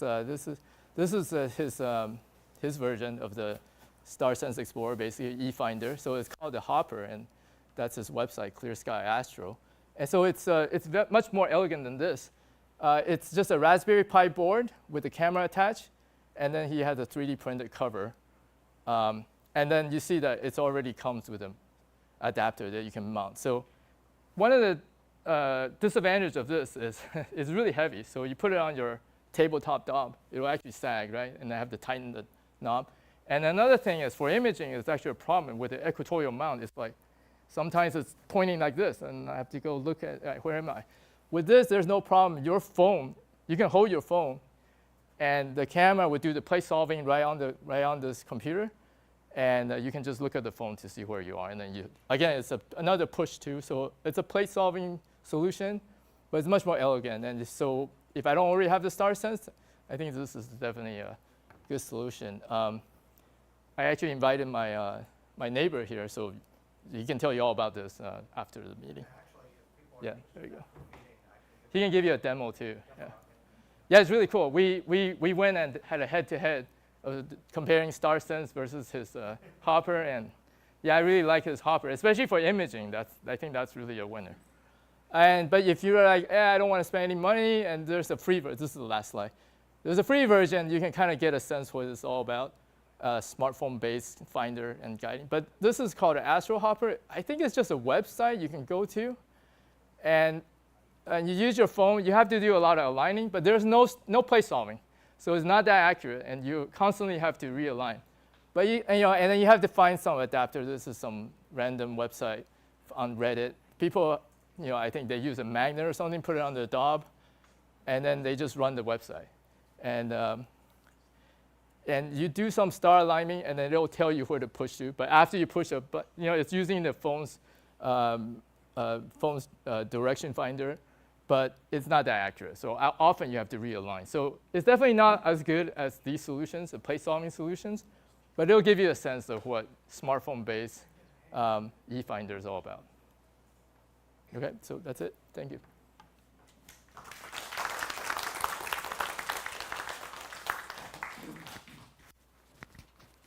Very elegant solution here.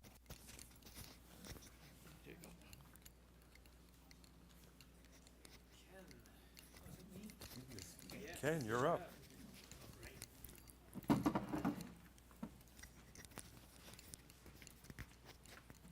you wired up here.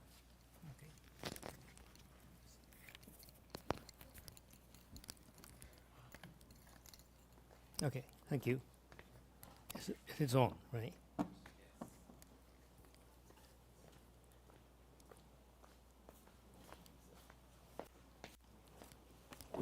Sorry. Yeah. I'm sorry, I didn't want to move my telescope, just to talk from here. What you see here, my name is Ken Miura. I'm a member of the club. What you see here is a 3-inch unitron refractor, which was probably built in the 60s, I guess. Yeah, it's a little bit of a history. When I was a high school student back in 1960, I'm an old timer. I was a member of a club at the high school, and the senior member introduced me to the manufacturer of this telescope. In the US, it's called the Unitron, but that's just a marketing company. The real manufacturer is a small company in Japan named Japan Precision Optics Lab. So I visited that company and talked to the president, and I saw this telescope. Oh, wow, beautiful. But of course, I could not afford it. So I just bought the 60mm objective lens and built my own. So since that day, this was really my sort of dream telescope.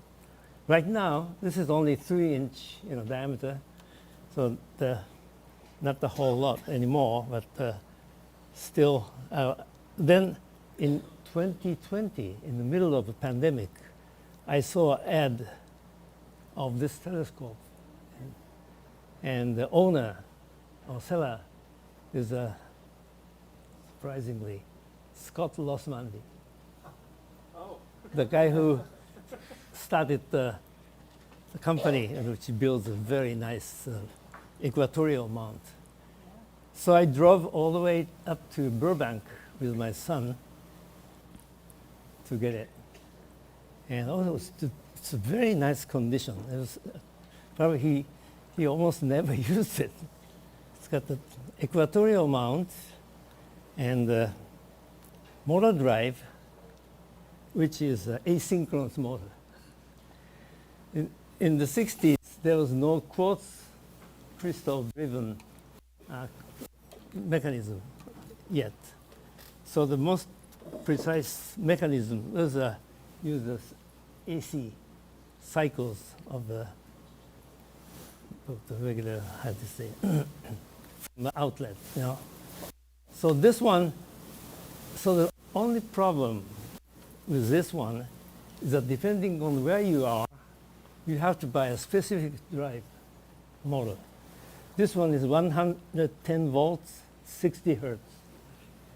But if you're in Europe, you have to buy the version with 220, or in Japan, 100 volts with either 50 cycles or 60 cycles, which might sound odd to you because when the Japan was modernized in 1868, there are two companies trying to sell the electric generator to Japan.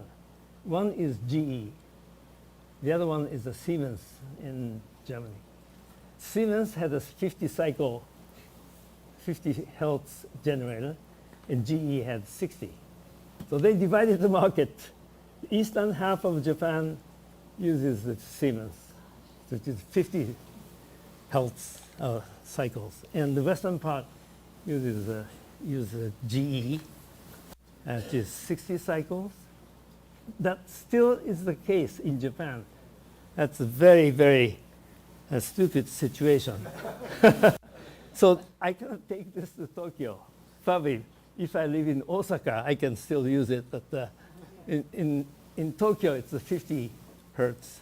So anyway, this is nothing special in your eyes, but it's a very good optics. It's a 3-inch diameter, and F number, focal ratio is 15.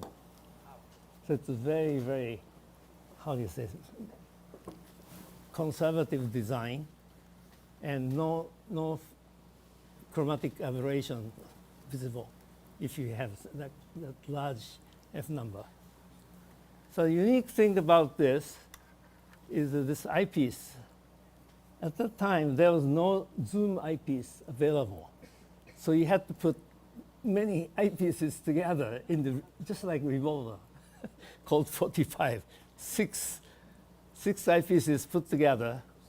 And in this case, the 5 are 0.965 inch size, which you might call Japanese size, but we call it the German size. Because Carl Zeiss, when it came up with the original telescope, used this size, and all the Japanese companies adopted this size. Now, in this model, there's one slot where you can put the American size 1.25 inch eyepiece. It revolves like this, and you can change the magnification. I think the zoom eyepiece is convenient, but the design is not fully optimized for all the focal lengths. But in this case, each eyepiece is optimized for its focal length. So it's not bad. I like this design. So I put all the available accessories like sun projector for the sunspots observation, and this is the balance. If you put the camera, you have to change the balance. And instead of moving the all OTA, you can just move it up and down to balance it. So anyway, this is my sort of nostalgic and dream telescope 55 years ago, and I'm still using it. The only problem is that you cannot take it to the star party because there's no outlet. So it's just used in my backyard. I still think there are probably some Yeah, that's right. You mentioned, yeah. that will give you 60 hertz pure sine, right? It's a pure sine. And we probably get it to work. Yeah, okay. Oh, fine. Yeah. And here's a spare objective lens, same size. But interestingly, this is Weltblick. Weltblick. Yeah, that's German. Yes. Yeah, German version of it. Oh yeah. Yeah. Weltblick means And like mostly worldview. in Europe, Polaris was the brand name. In US, Unitron. So that's it. Thank you.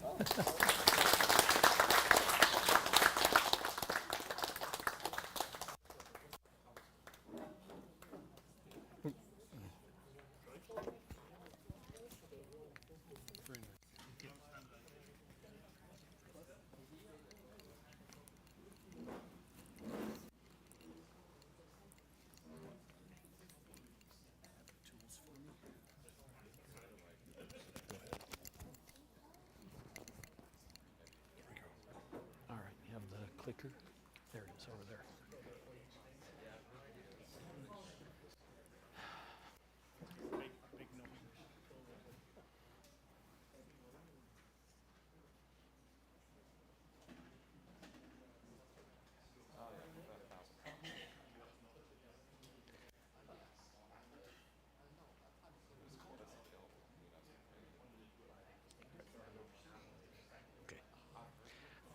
Hi,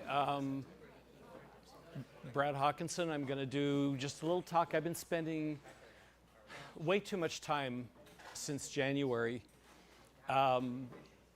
modeling and building, and ended up selling a ton online of 3D printed accessories for telescopes, mostly smart telescopes at this point, although I'm starting to branch out. By the way, I wanted to make clear, no expense was spared on this PowerPoint template. Okay, it's posh, and also it has the red laser built in. But this is an astronomy club. We need to use green. Okay, I had to settle that. I ended up around the end of last year looking at the fact that I had spent almost $500 in 2024 getting telescope accessories, household accessories, various crap, 3D printed, paying a fortune to have people do it for me. About the cost of a 3D printer for a decent basic one. So I went in and around the first year, dug into my drawer full of Amazon gift cards that just every time somebody gave me one, it tossed it in the drawer. There was enough in there to buy the printer. At that point, I broke even, I figured. Started printing my own stuff. Then I started designing things, because what I found, I'll go into it a little bit more, is that when you download models from online, they work really well, assuming it's true, on the person that designed them's printer. On yours, it's going to be a little different. If you're printing dragons for your kids or some kind of toy or something, who cares? If you're printing something that precisely has to interface to hardware, that can be a problem. So I started designing my own things. And then pretty quick, people started wanting it, and people started paying me to print stuff for them. Really quick, I want to go through a couple of the pieces. I ended up using OpenSCAD as my modeling software. It doesn't really show up well on the slide, but this side, it's actually a programming language. If you've ever done any programming, it still doesn't show up, but thank you. It was much better in the screenshot, but it is a full programming language that produces the 3D models that you can print, which is really wonderful because it allows incredibly precise creation. A lot of the modeling tools that people use, that people point you at, are, again, really good for making toys. They don't do precision. And for anything involving our hobby, precision tends to get important at some point. This is actually a case that I think I have in a later slide a better view of. Then there's the slicing software. Once you have a 3D model, once you've created it, probably iterated through it dozens of times, you have to take it in and slice it, because these are, the printers that most people use are either FDM printers or resin printers. FDM, big, long phrase that basically means it melts strings of plastic and squirts them out an extruder into the pattern that you want. And so the slicer has to take your model and break it up into very tiny slices. And in something like this, where you have multiple pieces, it's having to combine them all and say, okay, this layer, here's exactly what I do. And the layers tend to be around 1/5 of a millimeter. So it's incredibly precise. And if I hit the right button, and this is the point, different printers really are different. I'm up to 5 printers to keep everything that I have to do. 2 days ago, I had all 5 of them going. And specific models are only for specific printers, because even if you buy different examples of the exact same printer, they might be 1/10 of a millimeter off or 1/20th of a millimeter off on some of the parts that require much higher resolution than the printers are actually even capable of in most cases. So you really have to be aware of this. You can't just usually download things from the web and have them work. You're going to have to adjust them. You're going to have to learn to adjust them.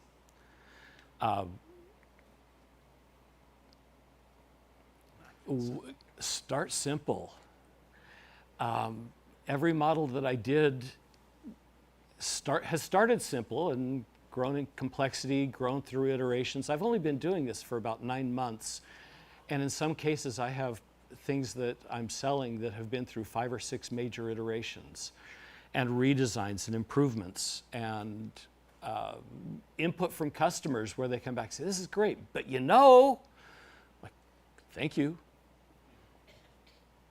Evolve the complexity, same thing. And at first I spent a huge amount of time trying to figure out how to write code that could adjust to work with different printers. And then I said, no, different printers will print different models. Magnets are wonderful. A lot of the things that I do are held together with magnets. They are very precise, and they allow alignment, and they allow things to go together. Yeah, the next bullet. I currently, I think, have 6 products that are waiting for me to finish writing up and taking photos and getting them into my store. It's a lot more fun to design and make new stuff than it is to sell them. Listen to what people ask for. There are a couple of people in the club that I get great feedback from. Occasionally a little too much feedback, but I am embracing things that aren't my opinion. Yeah? Can you give a couple of examples of things that you've designed and offered? Actually, I have in a bag there, I was going to say, I have a few slides to show pictures of, and then afterwards, anybody that's interested, I can show more detail.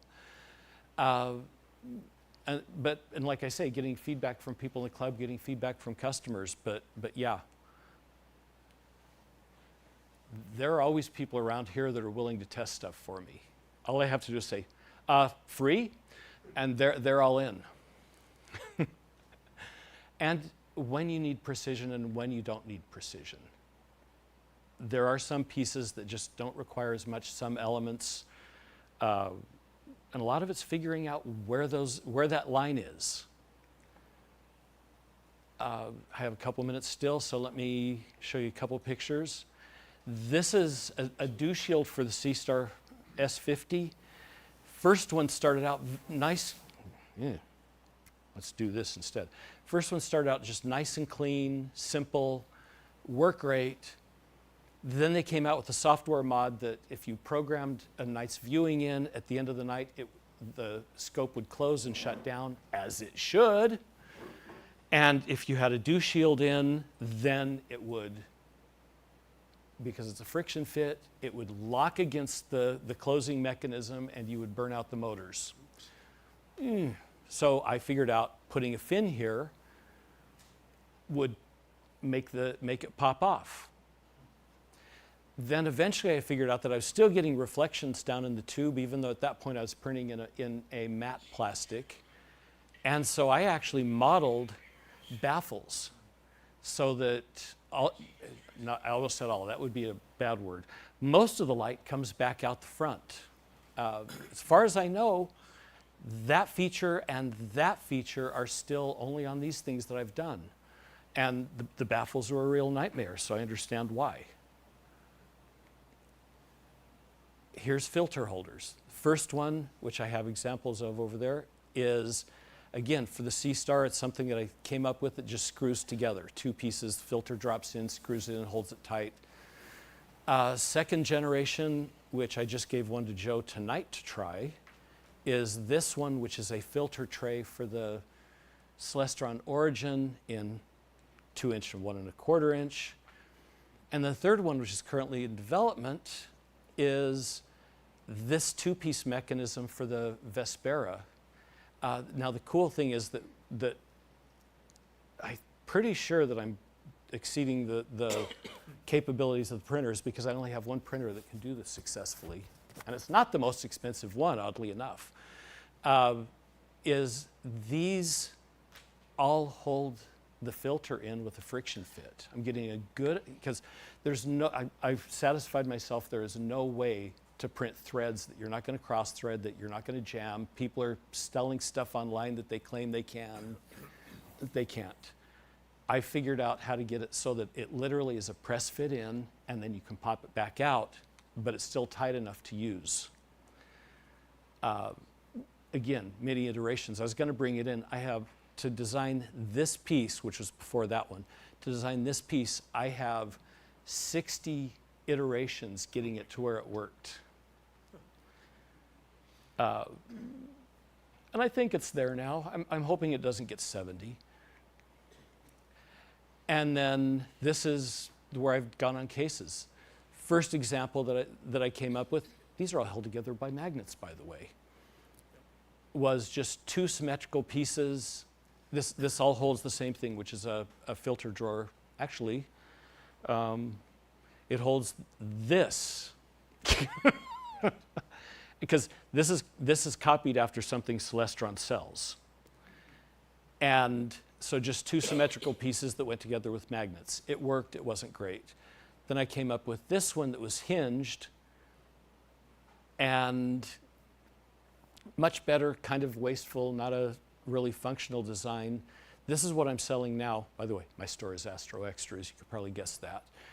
And it's actually modular, so I have a base and I have a top, and this will constitute holding one filter. I can add in middle pieces. See, it has both hinges on it, both hinge plates. I can stack those. The most that I have is one of the guys in the club now I think is up to 8, can hold 8 of these.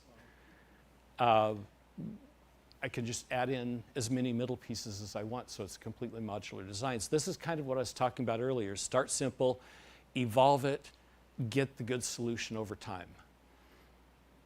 And part of the reason I wanted to do this talk, oh my God, really quick, and then I'm done, is that I've been talking to Carl. I don't know if it's going to go anywhere, but I am interested in helping form a 3D printing SIG within the club to help people to figure out how to do things, to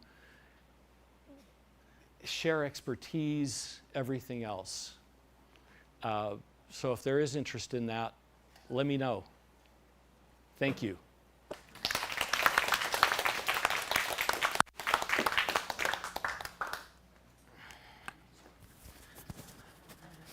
You get. Mic me up. Just get it all twisted there. That's mine. There's one in here though. Oh, I don't need one. Let's see. Okay. Tonight happens to be International Observe the Moon Night. And the moon has risen. We've got a lovely waxing gibbous moon. I did the moon study through the Astronomical League a while ago, quite a while ago. And while I was doing it through the waxing and the waning phases, I made a discovery and I thought, why didn't someone teach me this years ago? It would have been wonderful. And so as I started working with school star parties and families with little children and Girl Scout troops, I came up with a few ways to teach some of these things that are good for everybody to remember. So this is going to be very interactive. I'd like you all to participate. And what I'm going to show you are things that I came up with myself, but I'm under no illusion that this hasn't been done before because it's so elementary and basic. But I've not seen it described before. So here we go.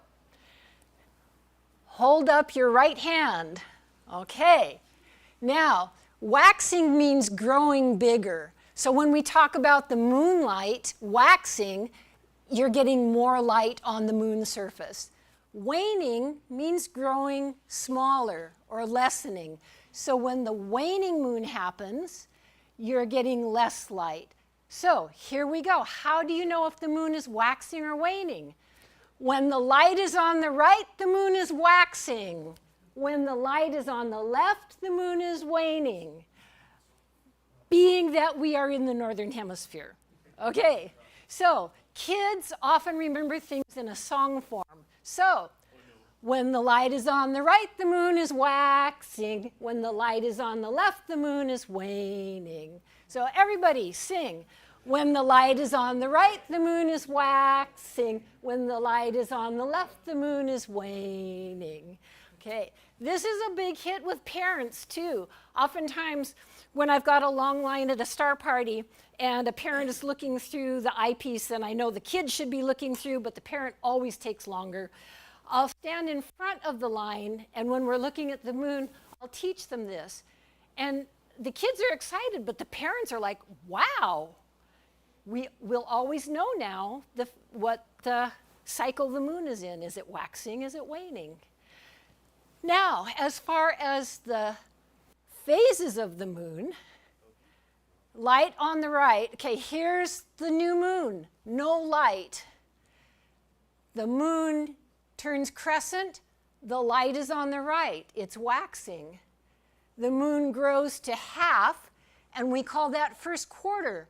Now you're seeing a half, why are we calling it quarter? It's a quarter of the way through its whole cycle. That took me a while to figure out. Okay, not hard to figure out, but anyway, visually, so there we are. Now, gibbous. And again, the light is on the left, on the right, gibbous moon to full. Okay, now, full moon turns gibbous waning. Why? Because the light is on the left. Turning to waning half or third quarter moon, because it's 3/4 through the cycle. And crescent, light on the left, and back to new. So those are the hand signs for going through the moon cycle.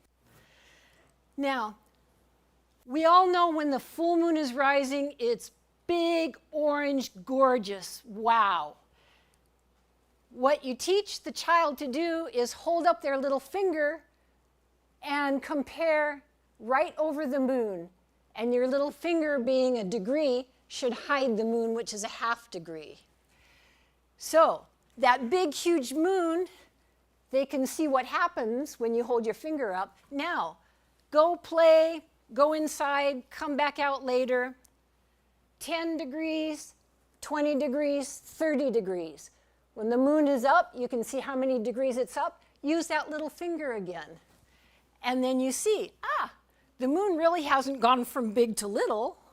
It's just a visual apparition that happens. So that's for moon size. Now, here's one to get more solar system-y. Everybody hold up your right index finger, okay? And in a little counterclockwise motion, start spinning. So here's our Earth. Our Earth is spinning. What's happening? It's rotating on its axis. How long does it take to make one little spin around its axis? 24 hours. Okay, so we've got Earth. Now, we're going to keep spinning, and we're going to go in a circle. So here's our sun. We're going around. We're spinning on the axis, going around in a circle. How long does that take to make one circle? 365 and a quarter days. Okay, keep it up. Now, everybody stand up. Okay, we're spinning our axis, going around the sun, and we're going to start turning counterclockwise. Keep spinning, keep going around the sun, going counterclockwise, all the way to the front again, and stop. What did we just do? Huh? Went through a year. What kind of year? We already went through a year. A galactic year, yes. Anybody can tell how long that takes us? 240 to 250 million years. See, now we're going to do it again. Stand up. Okay. Get your Earth spinning, going around the sun. When I say start counterclockwise. When I say stop, stop. Okay, start, stop. What was that? That was 300,000 years, the amount of time that Homo sapiens sapiens has been on the planet. Okay, so that gives you a little time frame there. So, I really enjoy doing this with kids. It's very, mnemonics are important for kids remembering things. Like all kids love, how do you remember the moons of Jupiter? I eat green caterpillars. Okay, and so we have mnemonics for remembering things. These hand gestures are a way that kids can remember the moon cycles, waxing and waning, and get a feel for what it means to go around our galactic. And I teach that in the center is our Sagittarius A star black hole. It's about 3 million solar masses. And how fast do you think we go with the sun and the earth around as we go on our galactic year? It's 515,000 miles per hour. So that's a real fast race car there. So if I can teach in this way and the kids remember and the parents encourage it outside, then I feel that I've accomplished something.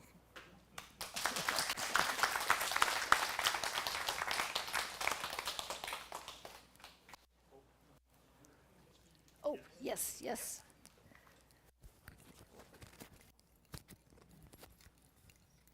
Mr. Cable. I'll take that, put that there.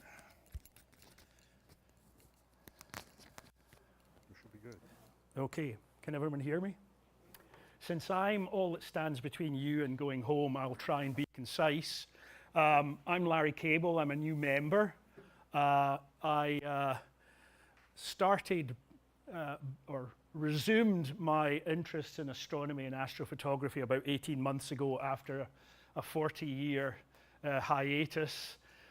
When I used to take photos back in the 70s, I used a Russian SLR camera and an ASA 400 black and white film, hand-guided, and developed my own negatives and printed my own prints. And obviously, in the intervening 4 decades or so, quite a lot of things have changed. But it's still a really interesting challenge. And you know, I've been on a very similar journey to some of the other speakers this evening in evolving my interests and my skills and techniques. And one of the things, and I'm sure it's a resource that we've all used at some time or the other, that I sometimes fall back on are some of the influencers on YouTube, like the Space Koala, Kuv the Lazy Geek, etc. And I noticed a few weeks ago the Space Koala, first of all, and then Kuv and Lukamatico starting to talk about shooting the Hubble palette using dual band filters with a one-shot color camera. And I thought, oh, that's quite interesting, because I somewhat want to be equally as lazy as Kuv, and although I've tried mono with LRGB SHO filters, as you pointed out earlier, it's extremely tedious and the weather doesn't help you very much. So I thought, when I saw this, I thought, oh, Hubble with an OSC. And so, next slide, please. I don't think it's working. So what is the Hubble palette? I asked Google AI, and this is what it came up with. It's really a false color mapping that takes the various bands and maps colors onto those. Typically, sulfur 2 is red, hydrogen alpha green, and oxygen O3 is blue. And if you're doing this with a mono camera, obviously, you know, you have 3 different minimum of 3 filters, probably 4, if not 7 integration sessions to actually gather enough information to render an image. So the whole idea of this dual band one shot is that basically you take a pair of filters, dual band filters, and image using a one shot color camera. So can you give me a next slide? So I started looking around to figure out, well, where are these dual band camera filters coming from? And I also noticed an interesting trend amongst the various filter manufacturers, where it looks like Optolong, being one of the early adopters or producers, manufacturers of these filters, came up with this idea of delivering these 2 filter packages. And then Aunt Leah came along with one, Altair came along with one, and I think SV Bonney just did recently. The filters tend to vary between approximately 7 nanometers in the bandwidth of the various spectral lines, down to 3. ASCAR having probably the largest variety with the C, D, and E color magic filters.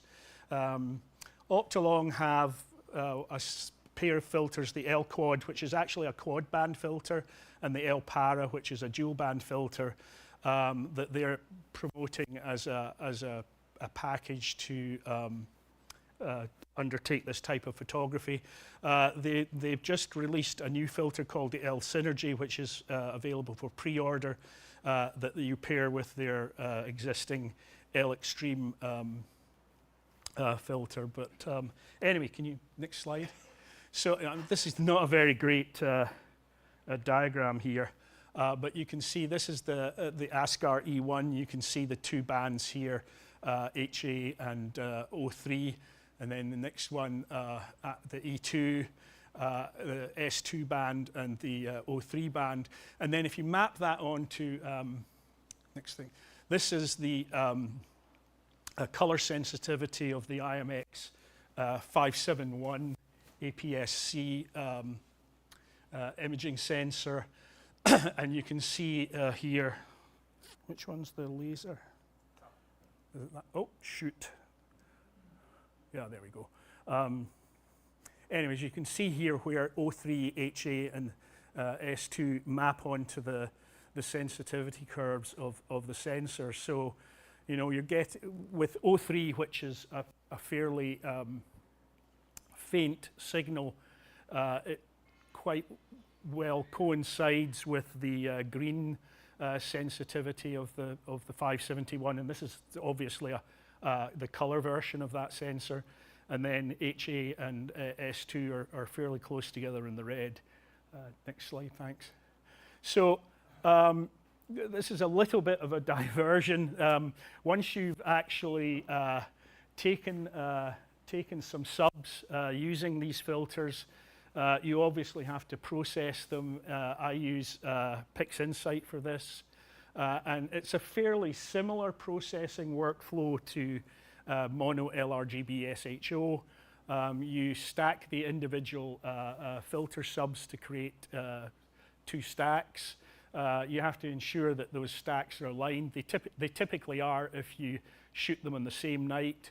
I usually crop them after aligning them to get a nice image. I typically do flux calibration at this point. I'm sort of haven't quite decided about doing color calibration at this point. I'm not sure that it makes much sense with a narrowband image. But anyway, at this point, I might stretch it. I would then do some gradient correction to remove any gradients that might have resulted from the Bortle 6 skies that I'm imaging in. At this point, I separate the stars and the starless. I'll stretch the stars from each stack. I'll merge the stars from each stack to get a star background. I have noticed, and I'll show you this later in a couple of the images, that it actually makes a little bit more sense to do a broadband stack of your target and then separate the stars and the starless from that and use the broadband stars as opposed to merging the narrowband stars. And then for both of the starless images, you basically separate them into their distinct RGB channels. You can stretch the channels at this point. You then assign the red channel to the S2, HA, which is somewhat in the red. You map this, and this is where you do the artificial mapping. You map HA onto green. You then have to take the O3 signals, which are found both in the blue and the green channels that you've separated out, and merge those, and then you subsequently recombine all of the channels into a color image, and then at that point you get artistically creative, and you'll see how poorly creative I am in a moment. But anyway, so that at that point you would stretch. So next slide. So this is the setup that I used to produce the images that I'm going to show you. That's an ASCAR V telescope with the 60 millimeter lens on it. Excuse me. It's on an AM5 mount with the ASI Air. I have the ZWO camera angle adjuster on there. I've got a 5-slot filter wheel. I've got, in position 1, I've got a broadband filter. I might swap that out and just use a luminance filter in there. And the reason for that is it's actually incredibly difficult to autofocus and to PA with a narrowband filter, even on a scope like this. But if you try and do it on, say, something like a Celestron Edge HD 9.25, you'll basically lose the will to live trying to plate solve it or do a PA. It's just, I've tried it and I had to eat with plastic spoons for a week. I was so depressed. Anyway, so the position 1 is the broadband filter. I then have the ASCAR dual bands, and I happen to have previously the Optolong L-Quad and L-Para, so I put them in the positions 4 and 5 just to do a compare and contrast. And then the camera on this one, it's the ASI 2600 MCP. One of the other images, I swapped that out for a 585 just because of the field of view. So anyway, without further ado, here are some of the results.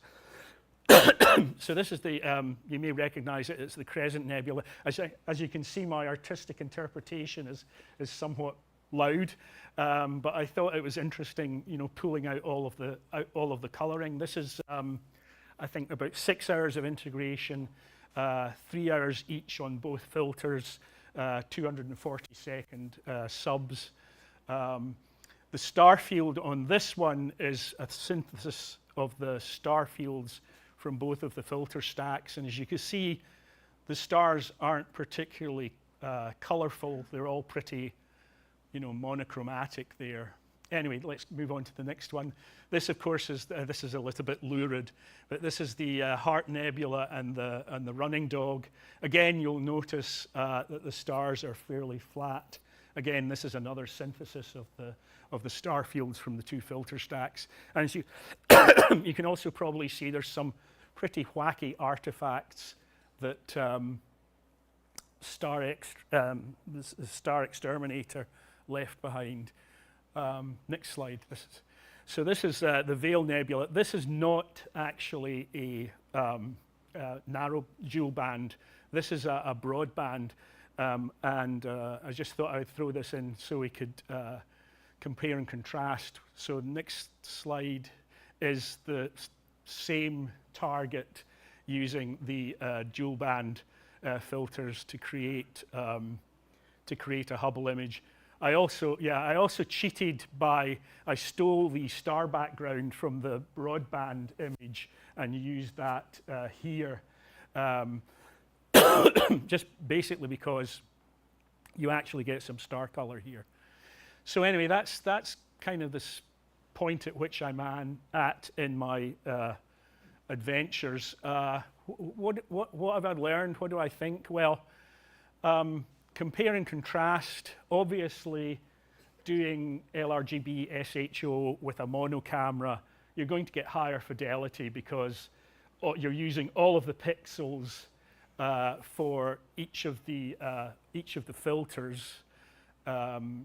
So, you know, by definition, doing this with a one-shot color, you're getting lower fidelity because of the Bayer matrix. But you know, again, it's a shorter integration time. I took pretty much all of these images that you saw in one night.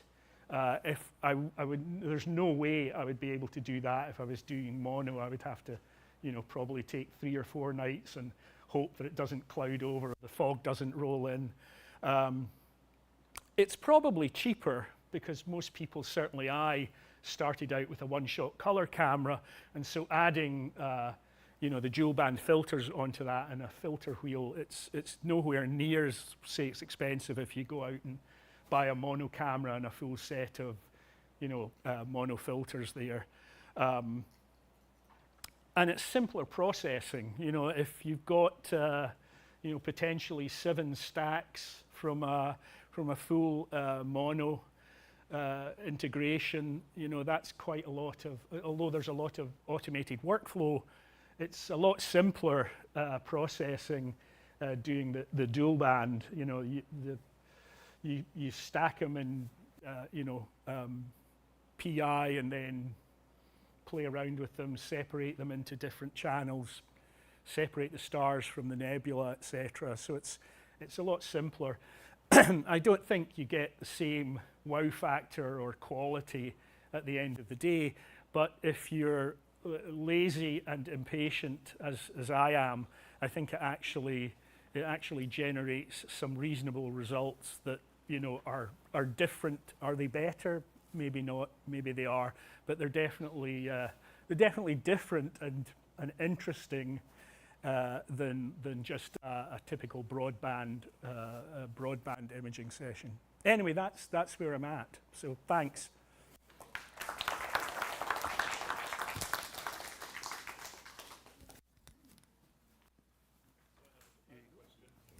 Yep. So you're shooting with one that is hydrogen and oxygen Yep. and sulfur. Yeah. Are you using the oxygen data from both the two practices? Yes. Yeah. I'm using the O3 data because the filters are basically HAO3 and S2O3